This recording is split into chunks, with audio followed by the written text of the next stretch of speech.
ಅಲ್ಲಿ ಏನಾಗಿತ್ತು electoral bond ವಿಷಯದಲ್ಲಿ ಅನ್ಕಾನ್ಸ್ಟಿಟ್ಯೂಷನ್ ಅಂತ ಹೇಳಿದ್ದು, ಅದ್ರ ವಿರುದ್ಧ ನಾವು ಒಂದು ಸುಲಿಗೆ ಕಂಪ್ಲೇಂಟ್ ಹಾಕಿದ್ವಿ. ಮಾರ್ಚ್ನಲ್ಲಿ ಒಂದು ಸುಲಿಗೆ ಕಂಪ್ಲೇಂಟು ತಿಲಕ್ ನಗರ ಪೊಲೀಸ್ ಸ್ಟೇಷನ್ ಕಂಪ್ಲೇಂಟ್ ಹಾಕಿದ್ವಿ. ತದನಂತರ DCP ಸೌತ್ ಈಸ್ಟ್ ಅವರಿಗೂ ಕಂಪ್ಲೇಂಟ್ ಹಾಕಿದ್ವಿ. ಆದರೆ ಅದ್ರ ಮೇಲೆ ಏನೂ ಆಕ್ಷನ್ ಆಗಲಿಲ್ಲ. ಸೊ ನಾವು ಅದರಿಂದ ಧೃತಿಗೆಡಲಿಲ್ಲ. ಮುಂದೆ ಹೋಗಿ ನಾವು PCR ಫೈಲ್ ಮಾಡಿದ್ವಿ.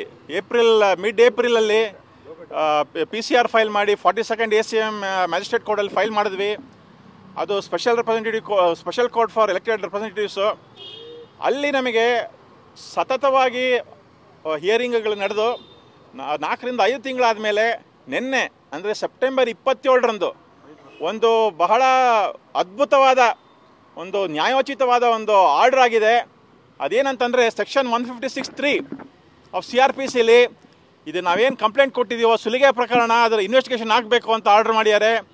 ತಮಗೆಲ್ಲ ತಿಳಿದಿರೋ ಹಾಗೆ ಈ ಎಲೆಕ್ಟ್ರಲ್ ಬಾಂಡ್ ಉಪಯೋಗಿಸಿ ಎಲ್ಲರೂ ನಿರ್ಮಲಾ ಸೀತಾರಾಮನ್ ಅವರಾಗಲಿ ಅಥವಾ ಹಲವಾರು ಅವರು ಅಡಿಲಿರೋ ED ಅಫಿಷಿಯಲ್ಸನ್ನು IT ಅಫಿಷಿಯಲ್ಸನ್ನು ಯೂಸ್ ಮಾಡಿಕೊಂಡು ಹಲವಾರು ರೈಡ್ಗಳನ್ನು ಅರೆಸ್ಟ್ಗಳನ್ನು ಆಮೇಲೆ ಒಂದು ಆಬ್ಜೆಕ್ಷನ್ ಹಾಕ್ದಲೇ ಬೇಲ್ ಕೊಡಿಸೋದು, ಒಂದು ಅವರ ಅಡ್ವೊಕೇಟ್ಗಳ ಮೂಲಕ, ಯಾರು ED ಅಡ್ವೊಕೇಟ್ಸು IT ಅಡ್ವೊಕೇಟ್ಸ್ಗಳ ಮೂಲಕ ಈ ಥರ ಒಂದು ಬೆನಿಫಿಟ್ ಕೊಟ್ಟು ಅವ್ರಿಗೆ ಹೆದರಿಸಿ ಅವರಿಗೆ ಅದಾದಮೇಲೆ ಅವರಿಂದ ಬೆನಿಫಿಟ್ ತೊಗೊಂಡಿದ್ದಾರೆ. ಹೇಗೆ ಅಂತಂದರೆ ಎಲೆಕ್ಟ್ರಲ್ ಬಾಂಡ್ ಮೂಲಕ ಅವರಿಂದ ಹಣ ದೋಚಿದ್ದಾರೆ.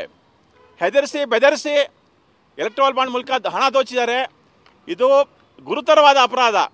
ಅದಕ್ಕೆ ಇದರ ವಿರುದ್ಧವಾಗಿ ನಾವು ಸ್ಟಡಿ ಮಾಡಿ ಎಲೆಕ್ಟ್ರಲ್ ಬಾಂಡ್ ಕೇಸಲ್ಲಿ ಏನು ಆರ್ಡ್ರ್ ಮಾಡಿದ್ರು ಆ ಡೇಟಾ ತೊಗೊಂಡು ನಾವು ಬಹಳ ಡಿಟೇಲಾಗಿ ಸ್ಟಡಿ ಮಾಡಿ ಯಾವ ಕಂಪ್ನಿ ಮೇಲೆ ಅರೆಸ್ಟ್ ಆಗಿದೆ ಅಥವಾ ರೇಡ್ ಆಗಿದೆ ಅಥವಾ ಬೇಲ್ಗಳು ಕೊಟ್ಟಿದ್ದಾರೆ ಅದನ್ನೆಲ್ಲ ನಾವು ಸ್ಟಡಿ ಮಾಡಿ 15 ರಿಂದ 18 ಪ್ರಕರಣಗಳು ನಮಗೆ ಕಂಡು ಬಂದಿದೆ ವಿತ್ ಡಾಕ್ಯುಮೆಂಟೇಷನ್.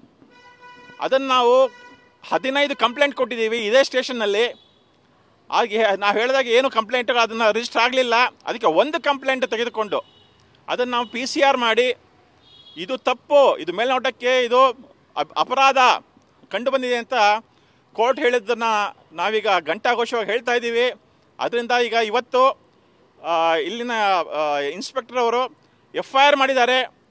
ತ್ವರಿತಗತಿಯಲ್ಲಿ FIR ಮಾಡಿ ಇದಕ್ಕಿರೋ ಈ ವಿಷಯಕ್ಕಿರೋ ಒಂದು ಮಹತ್ತರವಾದ ಒಂದು ವಿಷಯವನ್ನು ತಿಳಿದುಕೊಂಡು ಅದನ್ನು ಇವತ್ತು FIR ಮಾಡಿರೋದು ಒಂದು ಸಂತೋಷದ ಸಂಗತಿ ಅಂತ ಹೇಳ ಬಯಸ್ತೇನೆ. ನೋಡಿ, ಇದು 8,000 ಕೋಟಿ ಅಂತ ಟೋಟಲ್ ಇದೆ. ಆದರೆ ನಾವು ಹಾಕಿರೋ ಸ್ಪೆಸಿಫಿಕ್ ಕಂಪ್ಲೇಂಟು ವೇದಾಂತ ಲಿಮಿಟೆಡ್ ಅವರು 230 ಕೋಟಿ ಅವರಿಂದ ಲೂಟಿಯಾಗಿದೆ. ಪ್ಲಸ್ ಇನ್ನೊಂದು ಕಂಪ್ನಿ ಅರೋಬಿಂದೋ ಫಾರ್ಮಾ ಅಂತ ಅದರಲ್ಲಿ 49.5 ಕೋಟಿ ಇದಾಗಿದೆ, ಸುಲಿಗೆ ಆಗಿದೆ. ಸೊ ನೀವು ನೋಡಿರ್ಬೋದು ಅರೋಬಿಂದೋ ಫಾರ್ಮಾ ಹೇಗಿದೆ ಅಂತಂದರೆ ಆ ಇದರಲ್ಲಿ P. ಶರತ್ಚಂದ್ರ ರೆಡ್ಡಿ ಅಂತ ಅವರಿಂದ ಒಂದು ಬೇಲ್ ಕೊಟ್ರೇನು ಅವ್ರನ್ನ ಬಿಡಲ್ಲ, ಅಪ್ರೂವರ್ ಆಗೋ ತನಕ ಬಿಡಲ್ಲ ಅವ್ರನ್ನ. ಯಾರ ವಿರುದ್ಧ ಅಪ್ರೂವರು? ಒಂದು ಸಿಟ್ಟಿಂಗ್ CM ವಿರುದ್ಧ ಡೆಲ್ಲಿ CM ಅರವಿಂದ್ ಕೇಜ್ರಿವಾಲ್ ವಿರುದ್ಧ ಒಂದು ಅಪ್ರೂವರ್ ಆಗೋ ತನಕ ಬಿಡದಲೇ ತದನಂತರ ಎಲೆಕ್ಟ್ರಲ್ ಬಾಂಡ್ ಒಂದು ಡೊನೇಷನ್ ಅದನ್ನು ತೆಗೆದುಕೊಂಡು ಆಮೇಲೆ ಅವ್ರನ್ನ ರಿಲೀಸ್ ಮಾಡ್ತಾರೆ ಬೇಲ್ ಮುಖಾಂತರ. ಈ ಥರ ಇದು ಕ್ಲಿಯರ್ ಕಟ್, ಏನು ಡೌಟೇ ಇಲ್ಲ. ನಮಗೆ ಡಾಕ್ಯುಮೆಂಟೇಷನ್ ವಿರುದ್ಧ ಸಂಬಂಧದಿಂದ ನಮಗೆ ಬಹಳ ಕ್ಲಿಯರಾಗಿ ಕಾಣಿಸ್ತಾ ಇದೆ ಇದು ಸುಲಿಗೆ ಅಂತ ಹೇಳಬಯಸ್ತೇವೆ. ನೋಡಿ, ಅದರಲ್ಲಿ 2 ಅಂಶಗಳು ಮೆನ್ಷನ್ ಮಾಡಿದ್ದೀವಿ.